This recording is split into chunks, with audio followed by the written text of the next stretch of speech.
For the 18th time, Griffin Montgomery called off our wedding because I was half a beat late when we exchanged vows.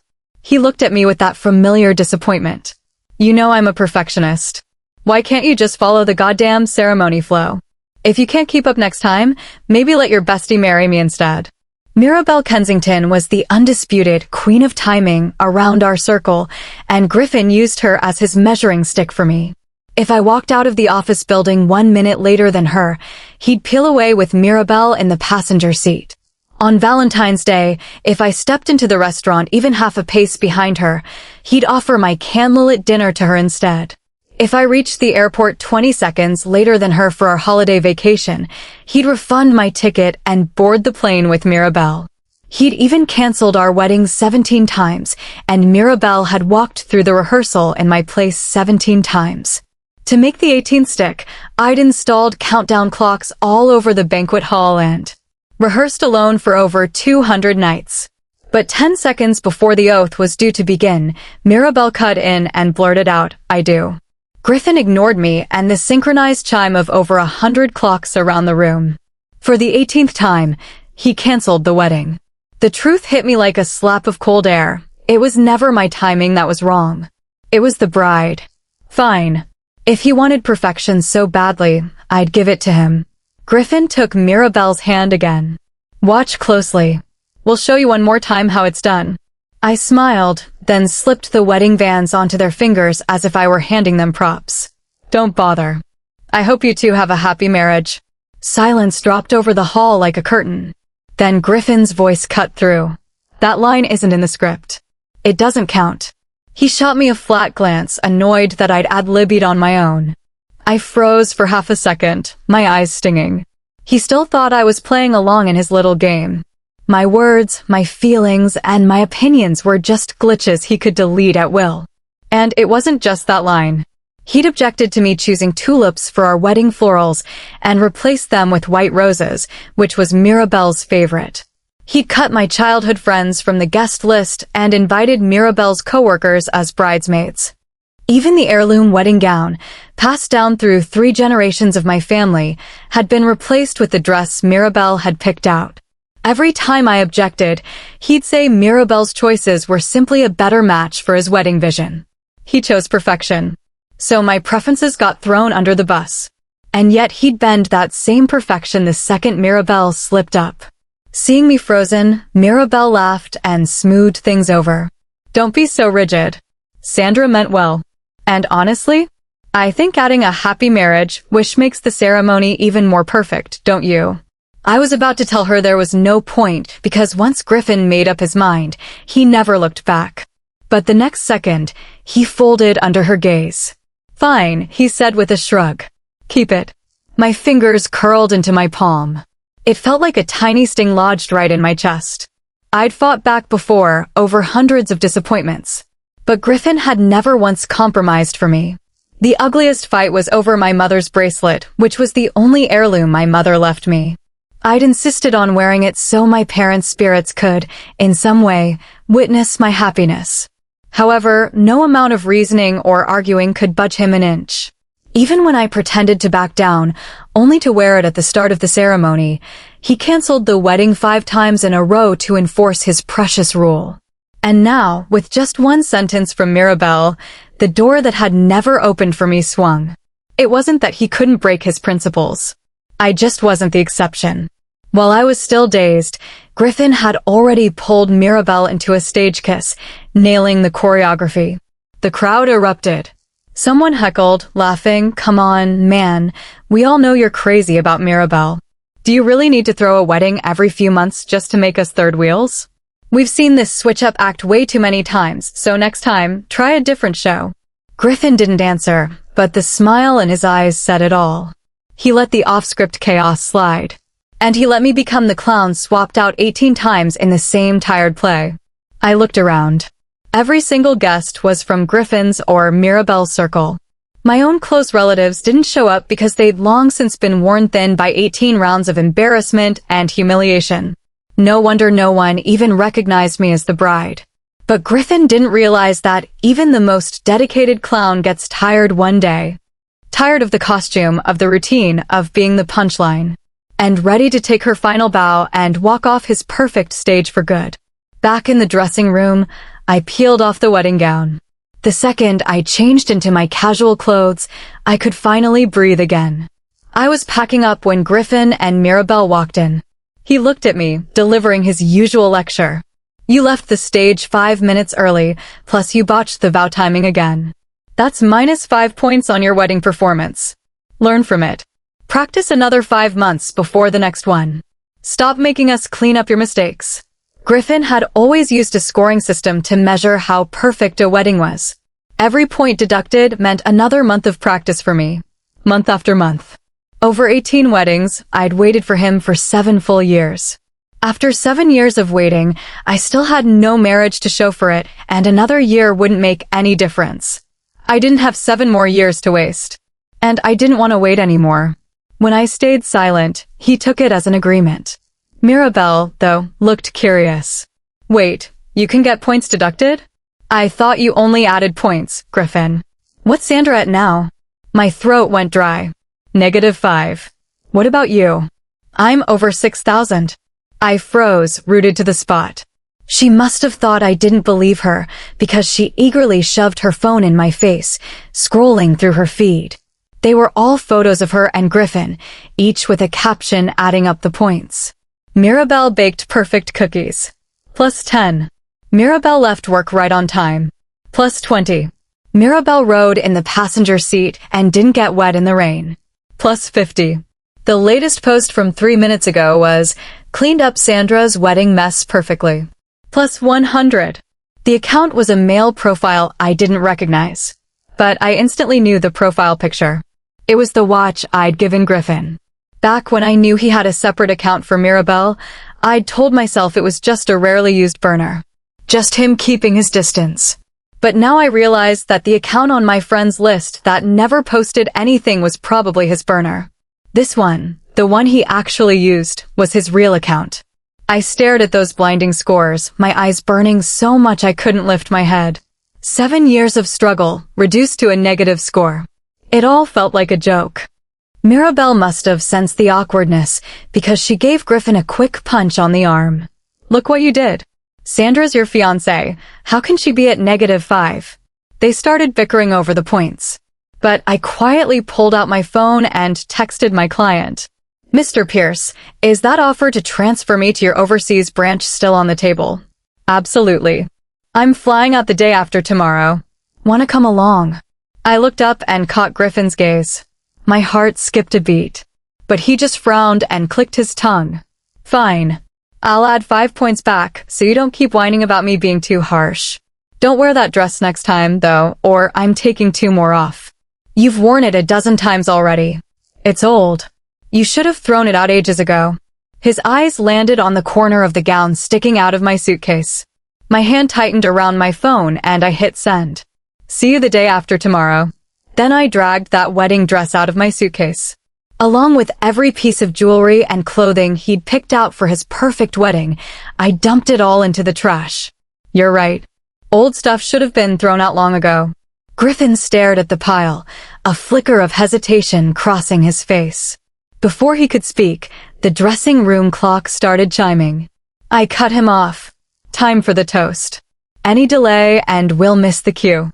With Mirabelle beaming expectantly, Griffin turned and walked out with her. Just before the door closed, he paused. You gave me a heads up on timing, so that's +3 points. I believe it will be okay if you take 1 more week of prep. Don't worry. Our next wedding will go off without a hitch. I kept packing without stopping, not a single ripple in my chest. He didn't know there wouldn't be a next one. And I didn't want his overdue exception anymore. I went home, booked my ticket, and packed the essentials into my suitcase. Then I went around the entire apartment and took down all 36 chiming clocks one by one. Along with every outfit and accessory he'd prescribed for his idea of a perfect girlfriend, I tossed them all in the trash. All those restraints I'd worn to meet his standards, I wouldn't need anymore. I zipped my suitcase shut and let out a long breath. I was just about to call Griffin and end it when my phone rang. Hello? Is this Mr. Griffin Montgomery at 3 Willow Creek Lane, apartment 501? Your chicken noodle soup is here, but security won't let me up. You'll have to come down and get it. My stomach dropped. A knot of suspicion tightened in my chest. That was the house Griffin and I had bought together for our wedding 7 years ago. But because of his perfectionism, we couldn't move in until the wedding actually went through. So we've lived in a rental all these years, with an agreement to keep boundaries in place. I drove over and found the door was slightly ajar. Through the crack, I heard a woman's teasing voice. "This is all your fault. You kept deducting my bestie's points, and now she's stormed off. We didn't even get a group photo." A thumping noise followed, and Griffin laughed. "You little lush. Fine, my fault. Tell you what, I won't dock her for forgetting the photo cue." He caught her flailing feet with a grin, rubbing them gently. His eyes brimmed with tenderness. So he did know how to take care of someone.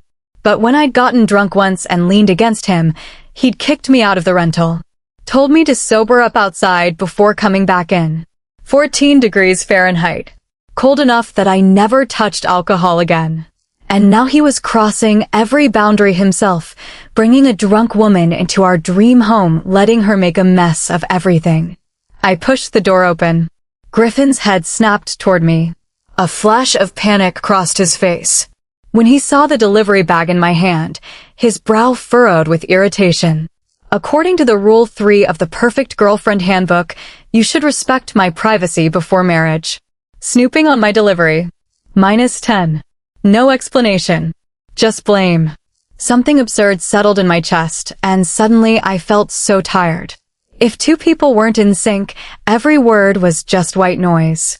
"Griffin, we're over." Before I could finish, Mirabelle lurched toward me, half-conscious.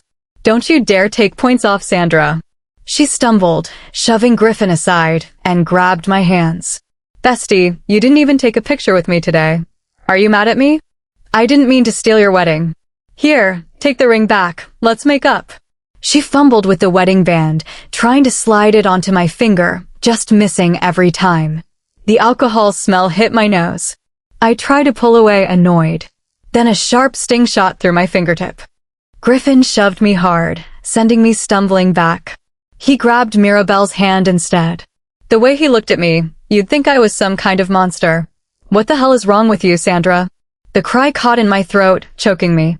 He kicked the blood-stained ring across the floor, then carried Mirabelle to the couch, grabbed the first aid kit, and started wrapping her finger.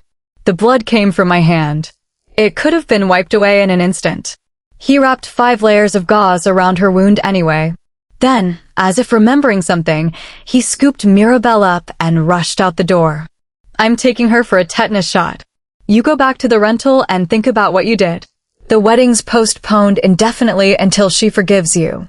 He was gone in a flash, and his words scattered in the dust he left behind. "Griffin," I whispered into the empty room, "I'm the one who's hurt." When I came downstairs, the car I'd driven over was gone. Griffin had already driven my car to the hospital. He didn't think about whether I needed it or how I'd get home in the middle of the night. I scrolled through ride-sharing apps, but nothing came through. No one was picking up. My finger had already started to swell. So I gave up on the hospital and ducked into a small urgent care clinic instead. The tetanus needle slid into my arm, and the pain hit hard enough to drain the color from my face. Without thinking, I opened my social feed. Mirabelle's post was right at the top. My first tetanus shot ever. It hurts like hell. Good thing someone's here to take the pain away. The photo showed Griffin's profile, a fresh bite mark on his cheek. That soft smile was still at the corner of his mouth. Griffin always said a perfect girlfriend needed to be independent. So even when period cramps had me nearly passing out, he'd ignored me asking to go to the ER and just sent me a delivery link for painkillers. I thought after all his strict training, my pain tolerance would be sky-high. Turned out I still cried when it really hurt. The doctor paused, softened the pull on the needle, and told me to stay for observation. I nodded. But my eyes drifted back to the comments under Mirabelle's post. "Perfect shot. You didn't flinch at all. Plus 100. Plus, we get to go to that place you've been dying to see." I tapped the screenshot attached to the comment. A pair of tickets for a Swiss tour group. My fingers froze midair. I couldn't look away. Those were our honeymoon tickets. Mine and Griffin's. 7 years of failed weddings, and that trip had been on hold for just as long. He used to say we'd buy new ones when the old ones expired, but the process couldn't be broken. Personal feelings couldn't ruin our perfect marriage. And now he was giving our honeymoon away as a consolation prize to another woman. So, could second-hand happiness still count as perfect? I didn't know. I wiped my tears and typed a reply under her post. Have a good time. We're done. One thing I did know was that I didn't want second-hand honeymoons. Or second-hand men. A second later, Griffin's calls started flooding in. I hung up and he went straight to texts. Are you serious? Posting crazy stuff on Mirabelle's feed? Have you even reflected on what you did? She was gracious enough to forgive you. The least I could do was make it up to her with a trip. Don't make a big deal out of nothing. The rule one of the perfect girlfriend handbook was stay ready to reply. So, -5. Finally, he seemed to cave halfway. Be on time tomorrow at 10 and we'll take you along. I didn't bother with his wishful thinking. I just blocked and deleted both of them. Then I opened Donovan Pierce's message. Flight got moved up, leaving tomorrow morning. I typed back, see you there. I spent the night in that clinic.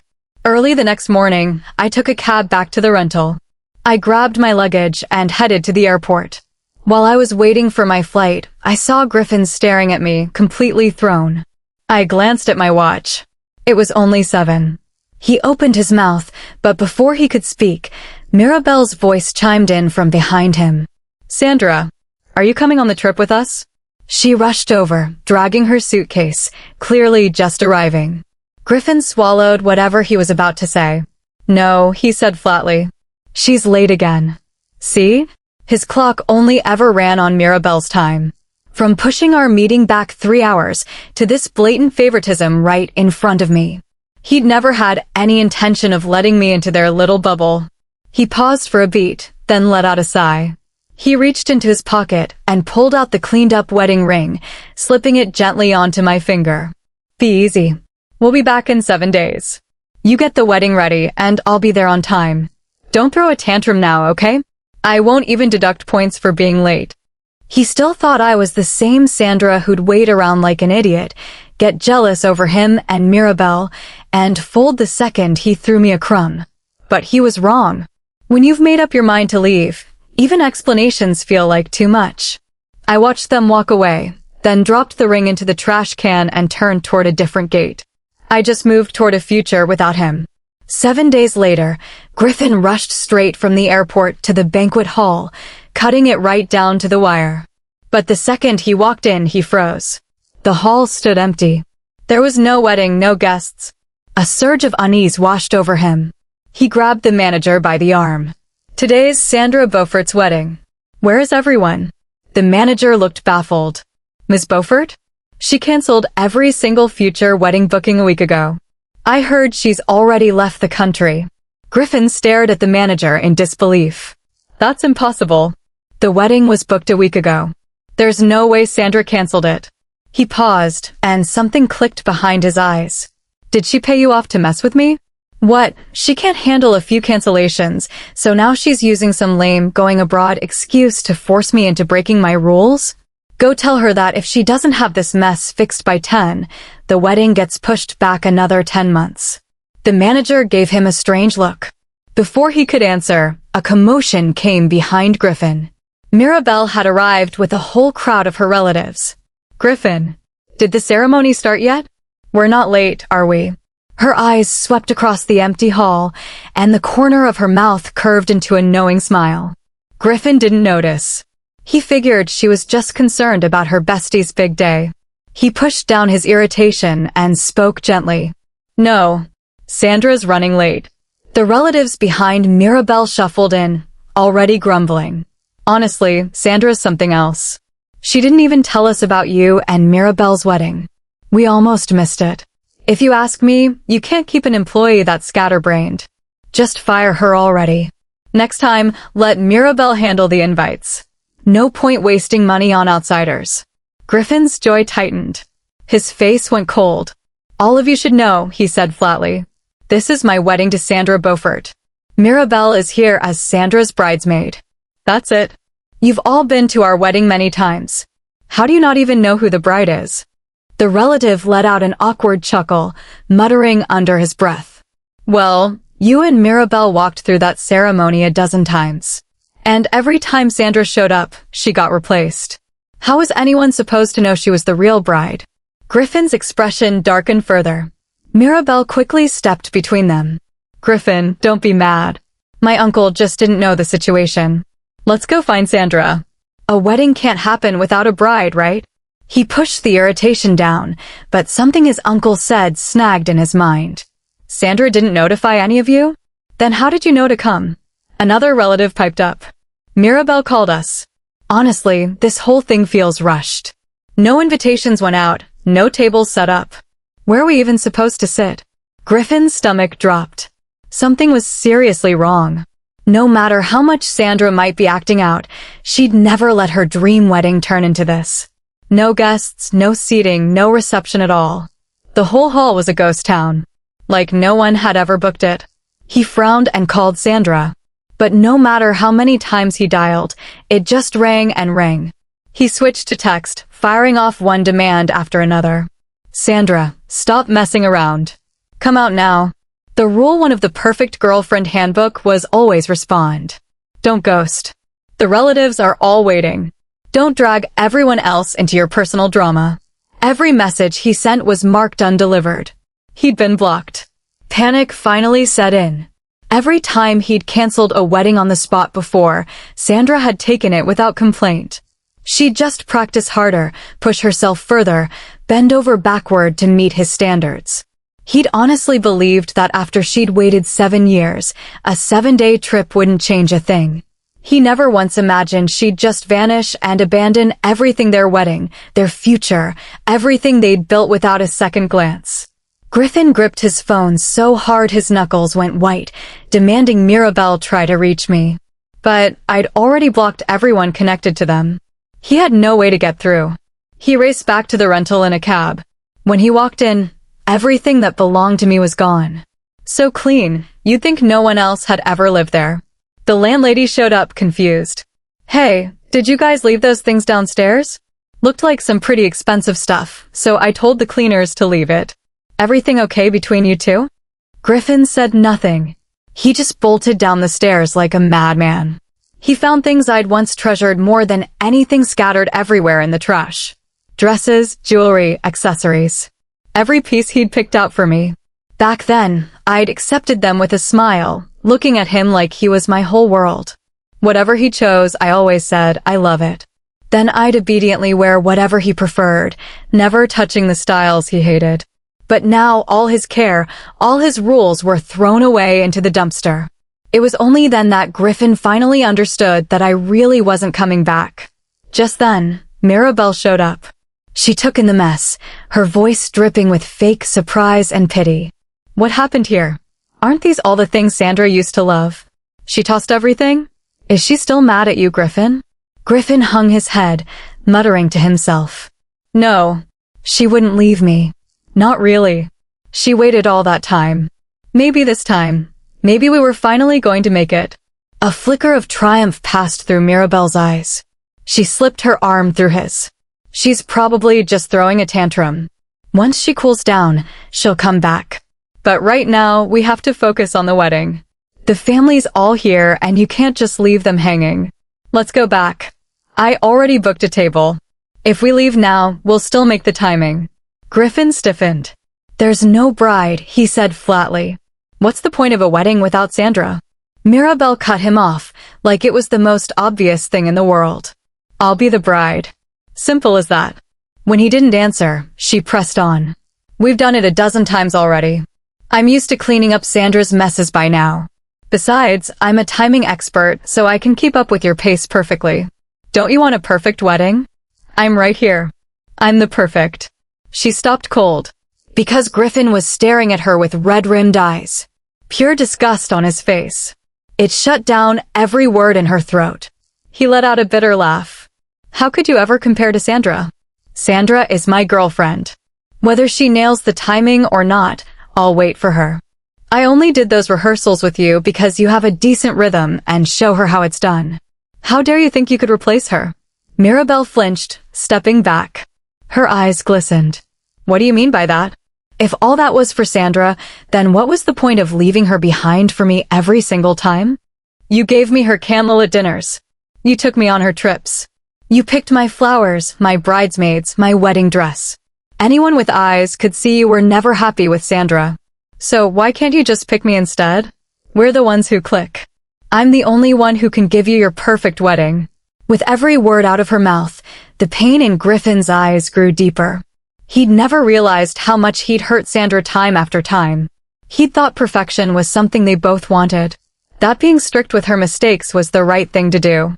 That it was the only way to be responsible and to give her the perfect marriage. But now, with Mirabelle tearing open the ugly truth, he could finally see the scars he'd left behind. Every single one of them was a condemnation of him as a boyfriend. He'd been wrong so many times. And he'd realized it way too late. Too late to keep her. Too late to bring her back. Griffin ended up kicking Mirabelle out. And he cut off every single relative who'd shown up just to crash the reception. No exceptions. He tried reaching out to Sandra's family to find out where she was, only to realize they'd stopped talking to him years ago. By the third time he'd canceled their wedding, they'd stopped coming altogether. They'd cut out everything and everyone that embarrassed Sandra. That included the one person responsible for it all. Him. He went to Sandra's old company next. All he got was news that she'd quit and moved to another job. She didn't even serve out her notice period. Just paid the penalty and walked. He drifted around the country, drowning in regret. Meanwhile, I'd already started my new job overseas. The pay was better, though the workload was heavier. But I loved every second of it. 7 years of waiting for Griffin had gotten me nothing, not even a wedding. But at work, I could get whatever I wanted, just by putting in the effort. No absurd critiques. No bending over backward. Just me, going all in for myself. Then, one night about 2 months later, I got a call from an unknown number. It was Griffin. His voice was hoarse, but he spoke softly, like he was afraid of scaring me off. Sandra? Is that you? I didn't answer, so he just kept rambling. I know I messed up, Sandra. I shouldn't have been so obsessed with perfection. I shouldn't have ignored how you felt. And I definitely shouldn't have given away things that were yours to Mirabelle. I've had 2 months to think it over. I don't care about a perfect wedding anymore. Just come back. We can start over. We'll pick the flowers you love. You can wear whatever you want. And I know you've missed your mother's bracelet. You can put it on at our wedding. We'll enjoy all the trips and candlelit dinners you never got to have before. Anything that makes you happy. Anything you want. We'll do it together. We'll buy it together. Sandra, can we try again? Silence hung in the air. I heard him swallow nervously on the other end. I almost laughed. The same Griffin who'd never bent for anyone was nervous now. But I didn't feel a thing. Too late, Griffin. How can it be too late, Sandra? His voice cracked, almost teary. I'm still waiting for you. I tilted my head. So, does waiting just magically make things work? I waited for you for 7 years. If I hadn't walked away on my own, I would have waited forever and never seen you change. So here's what I figured out. Waiting is a one-person job. It has nothing to do with the person you're waiting for. I don't owe you anything for waiting. But I can tell you straight up. We're never getting back together. Ever. Let me go, Griffin. And let yourself go, too. Before he could plead further, I hung up. Then I blocked that number, too. But Griffin didn't give up. 5 months later, he showed up in my new city halfway across the world. Rough, unshaven, like he'd been wandering for ages. He tried to follow me into the office building, but security chased him off like a homeless drifter. So he just crouched outside, not far from the building, staring up at it like a lost dog. After work, I walked home like always. Griffin didn't approach. He just followed behind like a shadow I couldn't shake. The next day, a new tenant moved into the apartment next door. I asked him what he was doing. He stumbled over his words, finally managing, I just want to be closer to you. All I felt was bitter amusement. That kind of cheap line only works on naive little girls. If he wanted to follow, fine. He'd regret it. In the days that followed, I went to work and back as usual. In my free time, I went for walks and joined gatherings with colleagues. The only thing that changed was the shadow that trailed behind me at a careful distance, which was always there, yet never closing in. At first, he just followed silently, watching me go about my day. Later, he tried sending a bouquet on Valentine's Day and ordering a cake for my birthday. After that, he started talking to himself, or maybe to me, sharing jokes he'd heard and problems he'd encountered. I never answered. But he kept at it, tireless, almost like he was enjoying it. Until our 8-year anniversary rolled around. Heavy snow was falling. For the first time, Griffin knocked on my door. His eyes held that anxious, hopeful look. "Sandra, do you remember? Today's our 8-year anniversary." I folded my arms, my voice cold. "I remember we broke up." He shook his head fast. "I'm not trying to push you into taking me back. I just figured, you've been alone out here for almost half a year. You might be missing food from back home. I made some of your favorites. And that gin you used to like." I cut him off. "I don't like it anymore." "Then I'll get something else." "Tell me what you want then." "I'll go buy it right now." Looking at his eager face, I shook my head. "I don't like alcohol. And I hate getting drunk." "You want to know why?" His expression went blank, but something uneasy flickered beneath the surface. "Because I hate being thrown out on the street like trash when I'm too wasted to stand up for myself. That winter was colder than this. It was 14 degrees Fahrenheit. You could feel your breath freeze midair." I curled up in the corner by the door, covering myself with that stiff doormat. And all I could dream about was the disgust on my boyfriend's face. Griffin's face was draining white. I didn't stop. I dragged every memory he'd ignored right out of the dark.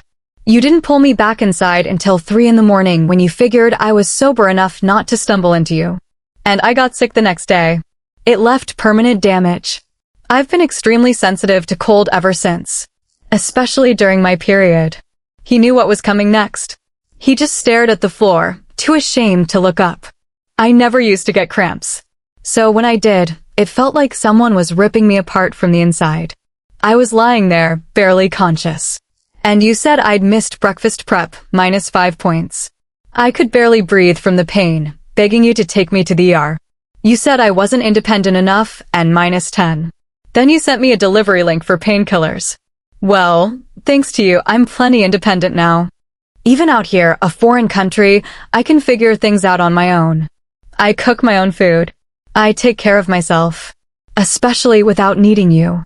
The light in Griffin's eyes died completely. Everything he wanted to say shriveled to one quiet, broken word: "I'm sorry." I didn't look at him. I just shut the door tight. Not a sliver of cold air would slip through anymore. The next morning, I opened my door. It hit something solid. Griffin had apparently slept in the hallway all night. Jolted awake by the sound of the door, he scrambled to get up, but his stiff limbs wouldn't move.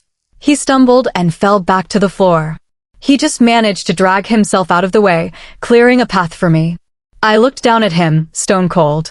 "Why did you sit out here all night? Are you trying to guilt me into forgiving you?" He flinched like I'd burned him, shaking his head fast. "No, no. I just want to make things right. I know I hurt you more than I can ever say. But at least give me a chance to try." I knew exactly what he was really saying. He wasn't going anywhere. He wanted to patch up the wreckage of this relationship with apologies and do-overs. But I was done putting up with it. Old wounds belong buried deep in the past. Not dragged out over and over, forced to remember how much they still sting. As I walked past him, I glanced back and smiled. 10 o'clock tonight. The Garden Restaurant. If you're not late, I'll give you a chance. His dead eyes sparked back to life. He stared at me like he couldn't believe it. I didn't say another word, just turned and headed to work. This time, there was no shadow trailing behind me. The busy work week slipped by quickly. Even though I hadn't seen Griffin all day, I could picture exactly what he was doing right now.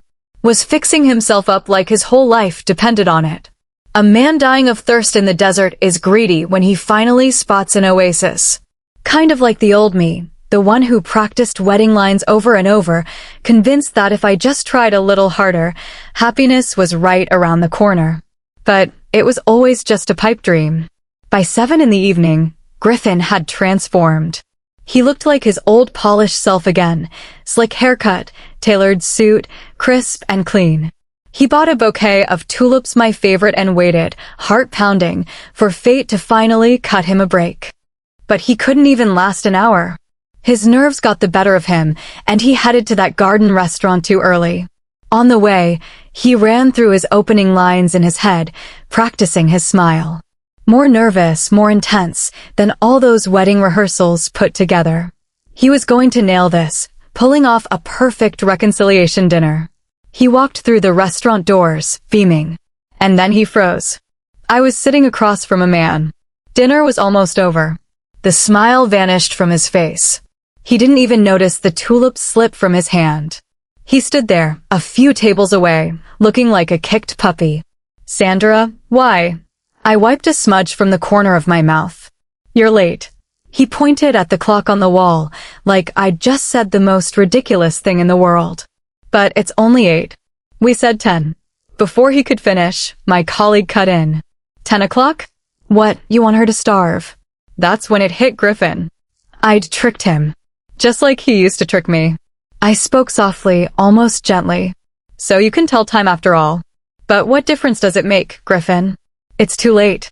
The moment you watched Mirabelle steal my cue and canceled our wedding without a second thought, you lost your chance. I stood up, settled the bill with my colleague, and walked out. Griffin stayed rooted to the spot. Tears dropped onto the floor, one after another. He was crying like he'd lost everything. And I knew he wouldn't follow. I thanked my colleague, and we parted ways. I stepped out into the deep, dark night. Looked up. The snow that had been falling for 7 years had finally stopped. This is Listening Novel. We appreciate you spending your time with us. If you enjoyed today's story, please like and subscribe for more stories, and stay tuned for what's next.